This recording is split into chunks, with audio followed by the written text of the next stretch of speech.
Welcome to The Explainer. Today, we're looking at a story that completely rewrote the rules of power. Seriously, forget the standard history books for just a second. We're going to explore the awe-inspiring Chola expansion and how these southern Indian dynasties looked way beyond their own shores to build a massive transoceanic empire. So what was history's greatest forgotten maritime empire? Let's dive into this. When we think about ancient Indian history, we almost always default to a purely landlocked perspective, right? We picture vast plains, marching infantry, and war elephants. But what if I told you that one of the most sophisticated, powerful navies of the entire medieval world actually originated in southern India? Today, we're totally challenging that landlocked assumption to uncover a true maritime superpower. Here's our agenda for today. We'll hit 4 main chapters. First, the rise of the Tamil kings. Second, forging a maritime empire. Third, masters of ocean trade. And finally, exporting culture across Asia. Let's get right into it.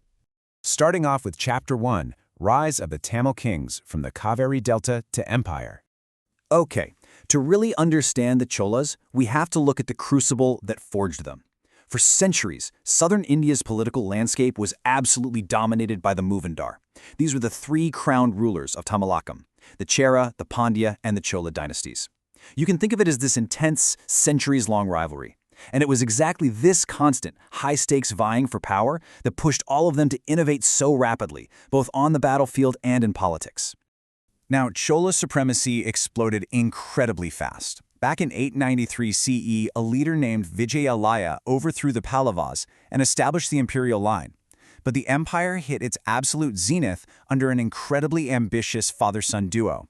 You've got Rajaraja I, rapidly expanding the territory from 985 to 1014 CE, and then his son Rajendra I takes the reins and pushes things to an entirely new level, with these unprecedented overseas campaigns. And here's the crucial ideology behind all that expansion. These kings actively position themselves as Chakravartins. It's a powerful Sanskrit term that literally means world ruler or universal emperor. This was their ultimate justification, you see. They weren't just out conquering for wealth. They saw themselves as the supreme patrons of cosmic law and order, or dharma. That mindset gave them the ideological green light to extend their authority way beyond the Indian subcontinent. Moving on to Chapter 2, Forging a Maritime Empire Beyond the Subcontinent. So, standard land-based warfare in India relied heavily on massive infantry lines and the devastating shock tactics of war elephants. But the Cholas, they completely flipped a script by building an unrivaled blue water navy. In a stroke of pure genius, they figured out how to repurpose large, sturdy trading vessels into heavily armed warships when conflict broke out. This gave them the unique ability to project real military power across vast, open oceans. And this extraordinary navy allowed Rajendra I to pull off something genuinely staggering. In 1025 CE, he launched this audacious military expedition right across the sea against the dominant Srivijaya Empire over in modern-day Malaysia and Indonesia. I mean, just think about the logistics of moving an entire invasion force across the ocean in the 11th century. It's wild.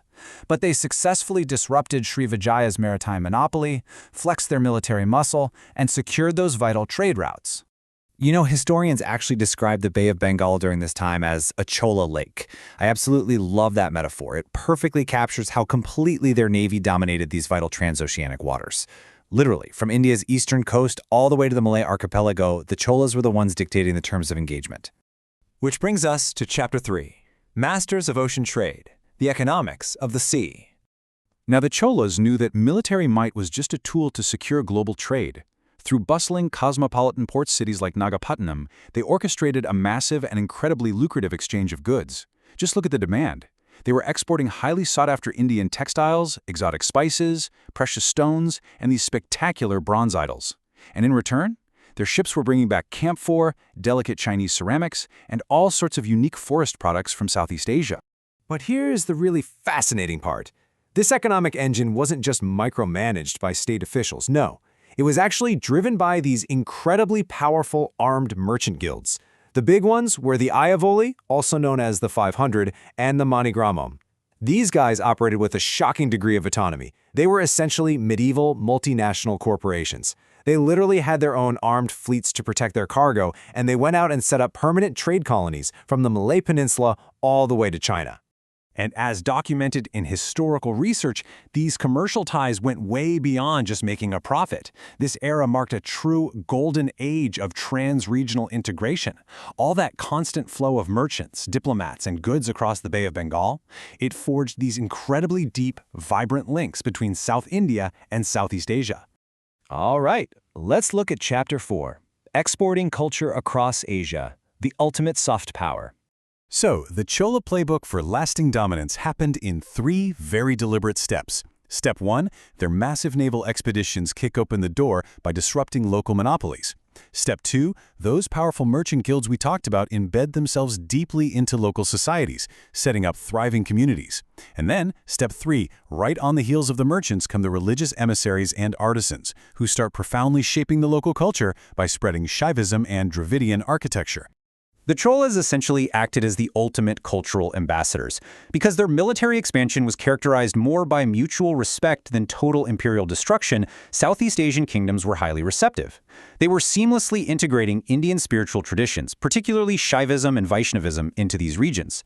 They diffused both the Tamil and Sanskrit languages, which soon started popping up in local inscriptions. They even introduced the sophisticated Indian political ideals of divine kingship, which local rulers eagerly adopted to legitimize their own power. At the very heart of this whole cultural export was their breathtaking Dravidian temple architecture. The absolute gold standard for this is the magnificent Brihadishwara temple in Tanjavur, commissioned by Rajaraja I. This structure is mind-blowing. It wasn't just a place of worship, it was a towering physical symbol of the Chakravartin, the world ruler, and a massive testament to their devotion to Shaivism. And the crazy thing is, you can still physically see their enduring soft power today. The structural blueprints and stylistic models pioneered by the Cholas were exported right across the ocean. They directly influenced the design of some of the most famous monuments on Earth. We're talking about the iconic stone spires of Angkor Wat in Cambodia, the magnificent Prambanan temple complex in Java, and various temples across Bali and Thailand. It's a truly phenomenal architectural legacy. So, I want to leave you with this final, remarkable question. How does this medieval dynasties playbook, blending absolute military dominance with profound cultural soft power, change our view of historical global trade today? It really proves that true, lasting empires aren't just built on the battlefield or in the marketplace. They are cemented through the exchange of ideas, art, and beliefs. Thank you so much for joining me on this explainer. Keep questioning the history you think you know, and I'll catch you next time.